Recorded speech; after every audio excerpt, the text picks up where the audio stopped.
Kidung Jemaat nomor 91.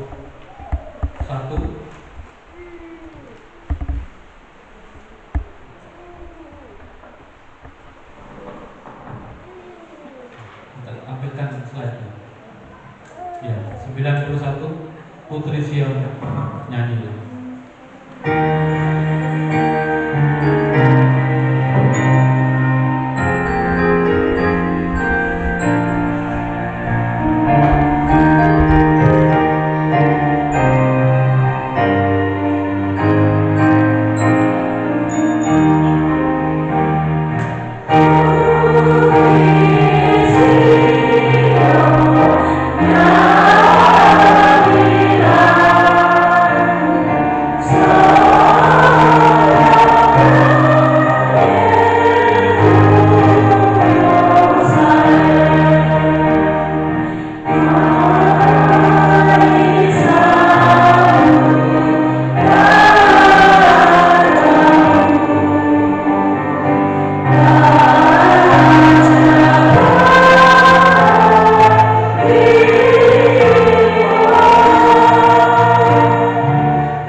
Mari kita siapkan terlebih dahulu untuk kelas perenungan kita pada kesempatan pagi hari ini.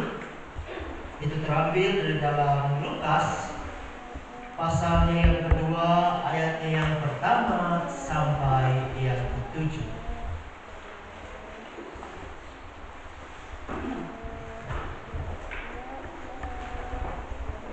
Sebelum membaca sekaligus merenungkan bagian kebenaran firman Tuhan, mari kita kembali bersatu dalam doa. Kita memohon tuntunan kuasa Tuhan. Kita bersatu dalam doa. Ya Bapa, pada kesempatan hari yang indah ini, dalam menyambut hari kelahiran-Mu yang pada hari ini bersama dengan seluruh umat-Mu, orang-orang percaya di tengah dunia ini, kami bersama-sama dalam rasa sukacita, dalam penuh syukur bahagia kami, bersama-sama merayakan menyambut hari kelahiran.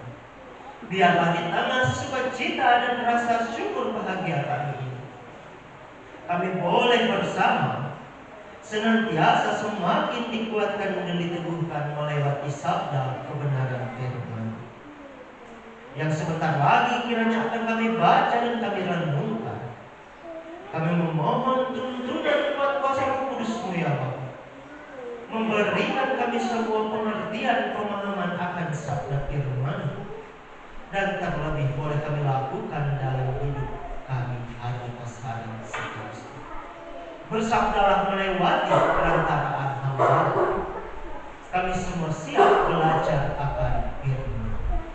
Dalam Kristus Yesus Juru Selamat kami yang hidup, kami berdoa. Amin. Saya bacakan untuk kita semua sidang jemaat yang dikasihi dalam Tuhan. Lukas pasalnya yang kedua, ayatnya yang pertama sampai yang ketujuh dengan judul perikop di sini, kelahiran Yesus. Pada waktu itu Kaisar Agustus mengeluarkan suatu perintah menyuruh mendaftarkan semua orang di seluruh dunia. Inilah pendaftaran yang pertama kali diadakan sewaktu Kirenius menjadi wali negeri di Syria. Maka pergilah semua orang mendaftarkan diri masing-masing di kotanya sendiri. Demikian juga Yusuf pergi dari kota Nazaret di Galilea ke Yudea, ke kota Daud yang bernama Bethlehem, karena ia berasal dari keluarga dan keturunan Daud, supaya didaftarkan bersama-sama dengan Maria, tunangannya yang sedang mengandung. Ketika mereka di situ, tibalah waktunya bagi Maria untuk bersalin, dan ia melahirkan seorang anak laki-laki, anaknya yang sulung. Lalu dibungkusnya dengan lampin dan dibaringkannya di dalam palung, karena tidak ada tempat bagi mereka di rumah penginapan. Sedemikian jauh pembacaan kita. Yesus bersabda, yang berbahagia ialah mereka yang mendengarkan firman Allah dan yang memeliharanya. Sidang jemaat yang dikasihi dalam Tuhan, Shalom. Puji Tuhan, pada kesempatan pagi hari ini kita semua dalam rasa sukacita dan penuh syukur boleh bersama-sama merayakan hari kelahiran Juru Selamat kita, yakni Yesus Kristus yang telah lahir ke dalam dunia. Nah, sidang jemaat yang dikasihi dalam Tuhan, kelahiran Yesus yang kemudian kita sering kaitkan menjadi peristiwa Natal. Kesempatan ini kita diajak merenungkan dari bagian kitab Lukas tentang apa itu Natal yang disampaikan dari sudut pandang Lukas. Nah, sidang jemaat yang dikasihi dalam Tuhan, saya mengajak kita bersama-sama melihat pada perikop hari ini. Yang pertama di sini kita lihat dalam ayat-ayatnya yang pertama. Pada waktu itu Kaisar Agustus mengeluarkan suatu perintah menyuruh mendaftarkan semua orang di seluruh dunia. Inilah pendaftaran yang pertama kali diadakan sewaktu Kirenius menjadi wali negeri di Syria. Nah, hal pertama yang hendak disampaikan kebenaran firman Tuhan tadi, bahwa kelahiran Yesus Kristus Sang Juru Selamat itu benar-benar tercatat dalam sejarah manusia dan dapat kita cari sampai sekarang. Kaisar Agustus itu siapa? Kirenius itu siapa? Banyak buku sejarah yang mencatat kehadiran para pembesar pemerintah ini di tengah dunia. Dan Yesus lahir pada masa pemerintahan orang-orang ini. Ini menunjukkan, membuktikan bahwa kelahiran Yesus itu yang pertama adalah fakta yang tidak hanya kita terima dari mulut ke mulut,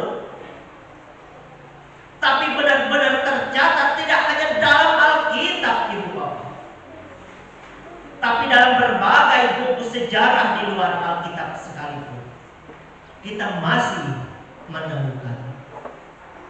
Nah, ini adalah bagian pertama yang diperhadapkan bagi kita. Sehingga semakin tidak ada keraguan dalam hati kita dalam menyambut hari Natal. Karena yang lahir ini itu tidak hanya cerita yang disampaikan dari mulut ke mulut, namun benar-benar tercatat bahkan dalam sejarah dunia. Dan selanjutnya kita melihat bersama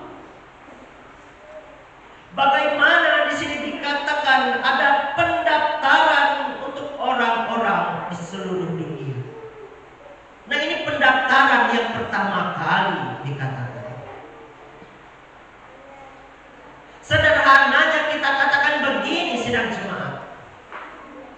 Pada waktu itu Kaisar Agustus mengeluarkan suatu perintah untuk melakukan sensus penduduk.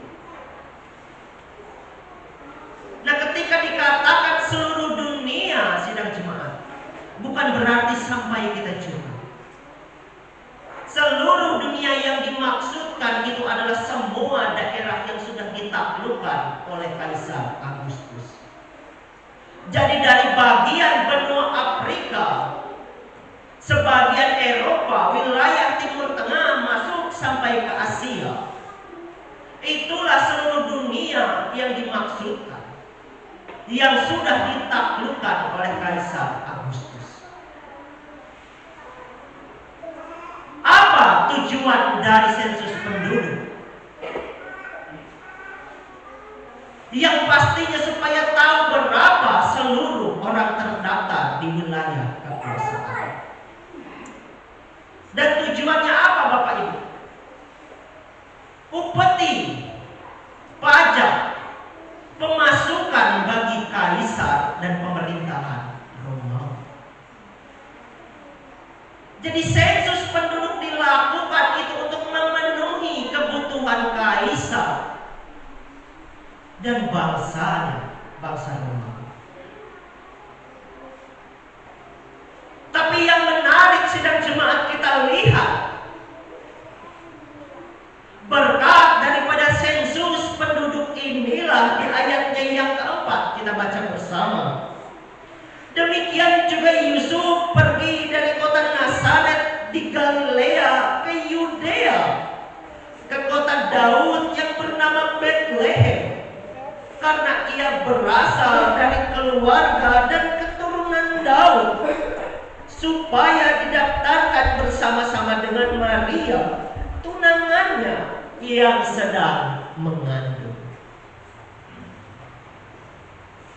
Nah, Ibu Bapak, kita ingat bersama, Yusuf dan Maria itu tinggal di kampung Nazaret, yang wilayahnya kalau kita katakan kabupatennya itu Galilea.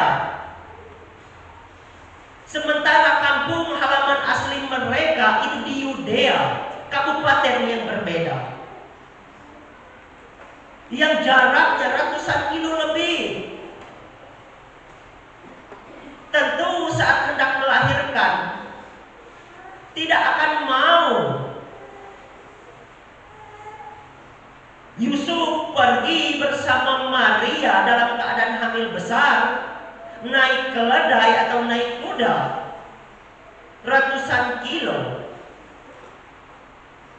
kalau tidak ada tujuan lain. Tapi sensus penduduk yang dikeluarkan oleh Kaisar Agustus itu wajib hukumnya, harus ditaati oleh setiap orang yang telah ditaklukkan oleh Kaisar. Ini kemudian secara tidak langsung memaksa Yusuf dan Maria untuk pulang ke kampung halaman mereka, ke Bethlehem. Sehingga apa, sidang jemaat?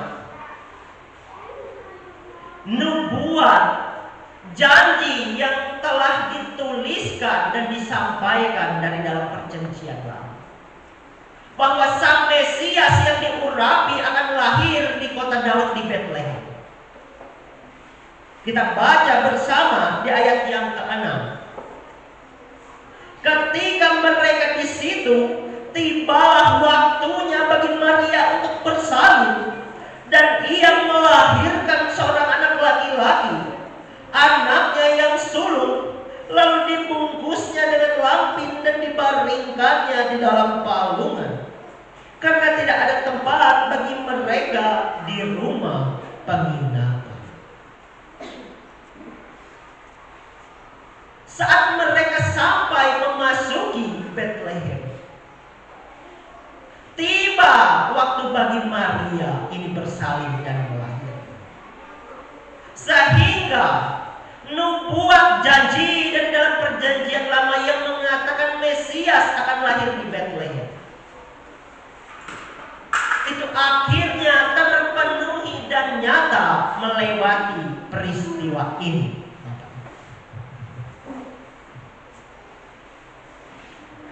Nah, apa yang hendak disampaikan oleh kebenaran firman Tuhan dari bagian pertama? Bagi banyak orang, Bapak Ibu, atau bagi sebagian orang, terlihat seperti kebetulan saja. Kebetulan itu dikeluarkan sensus penduduk karena kaisar perlu banyak uang untuk membangun tentara dan negaranya. Kebetulan juga karena mereka pulang kampung, Maria dan Yusuf kemudian anak yang dikandungannya yang telah dijanjikan lahir di kampung halamannya Bethlehem. Apakah memang sekebetulan itu, Bapak Ibu bertanya? Jelas tidak. Karena dari bagian inilah sidang jemaat yang dikasihi dalam Tuhan, kita semua belajar satu hal, bahwa Allah sudah merangkai segala sesuatunya, membuat banyak hal di tengah dunia ini berjalan sesuai dengan rencana dan rancangan. Bagi kita dan sebagian orang mungkin terlihat kebetulan peristiwa ini, tapi bagi Allah inilah caranya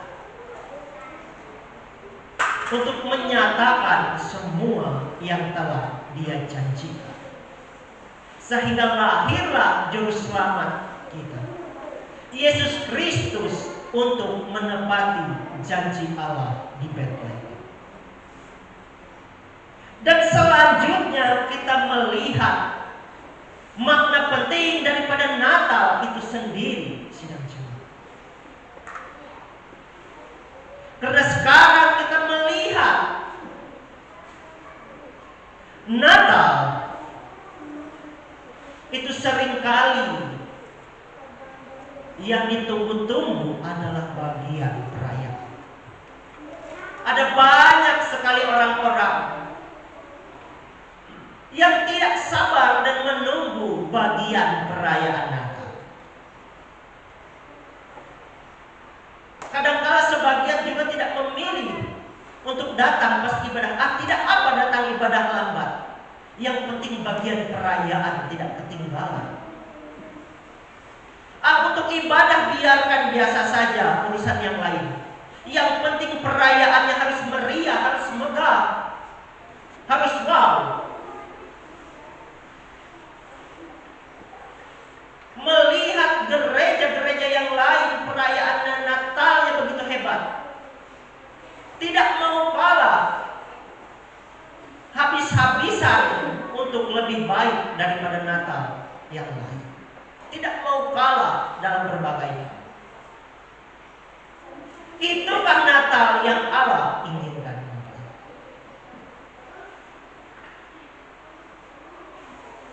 Jelas tidak. Natal yang sesungguhnya itu adalah kerendahan hati Allah. Mengapa Natal yang sesungguhnya itu adalah kerendahan hati Allah? Karena kita pikirkan bersama, Bapak, kita bayangkan bersama. Allah yang maha tinggi, Ia yang menciptakan seluruh dunia ini, Ia yang begitu agung dan mulia, mau turun ke tengah dunia yang berdosa ini, mau menjadi manusia yang merasakan sengsara juga, mau dihukum demi kesalahan yang tidak sama sekali dia perbuat.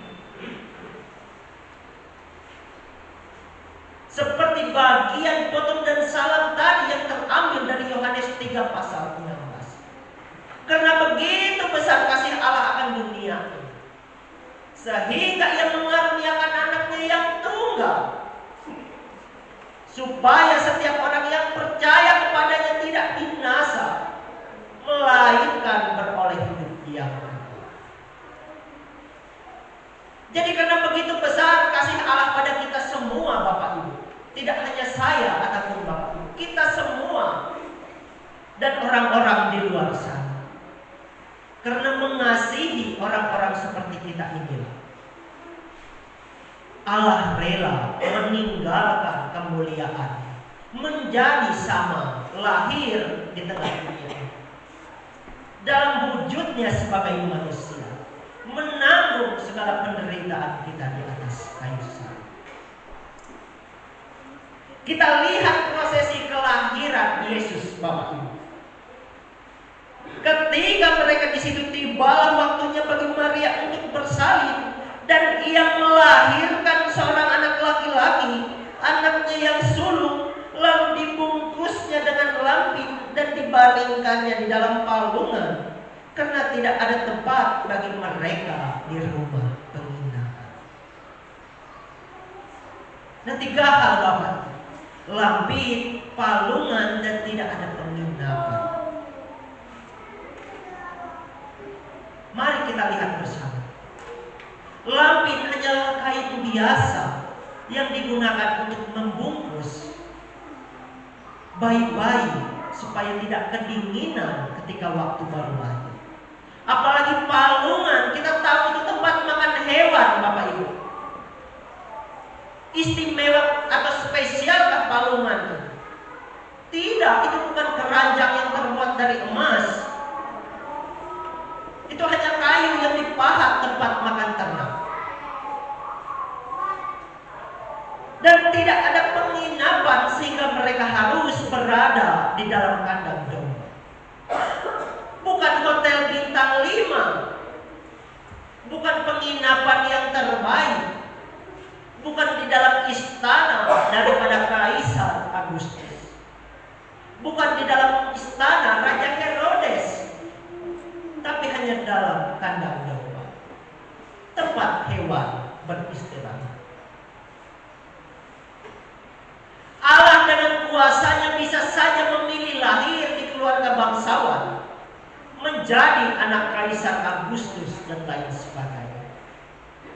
Tapi Ia lebih memilih untuk lahir di tengah keluarga Maria dan Yusuf.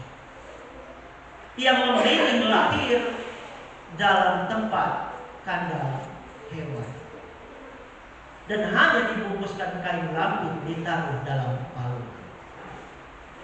Itu adalah bukti betapa Allah merendahkan hati dan dirinya untuk kita umat manusia yang begitu dikasihi Allah.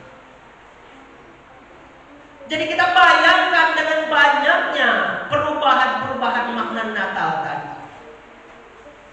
yang mengutamakan kemewahan, kemeriahan, dan lain sebagainya. Allah semakin merendahkan diri mengajarkan manusia, sementara banyak manusia semakin berlomba-lomba meninggikan diri dengan berbagai perayaan yang dilomba-lomba. Jadi berseberangan, terbalik sidang jemaat. Pemaknaan Natal yang seharusnya kita belajar daripada kerendahan hati Allah, malah menjadi tinggi hati, keegoisan,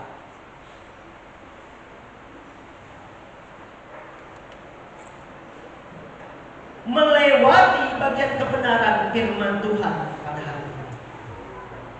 Kita sekali lagi belajar bahwa Natal yang sejati itu adalah kerendahan hati Allah. Kita diajak untuk bersama merendahkan hati kita, menyadari bahwa yang tinggi saja mau mengajarkan untuk menjadi seorang yang rendah hati. Masakah kita yang ditinggikan oleh Allah malah tidak tahu diri? Melewati kebenaran firman Tuhan ini di hari Natal, kiranya kita semua sidang jemaat yang dikasihi dalam Tuhan boleh bersama-sama memaknai hari kelahiran Kristus ini dengan makna yang sejati, dan kita tidak menjadi bagian yang menyalah-artikan Natal ini. Tuhan memberkati firman. Selamat hari Natal 25 Desember 2024 bagi kita semua. Tuhan Yesus memberkati.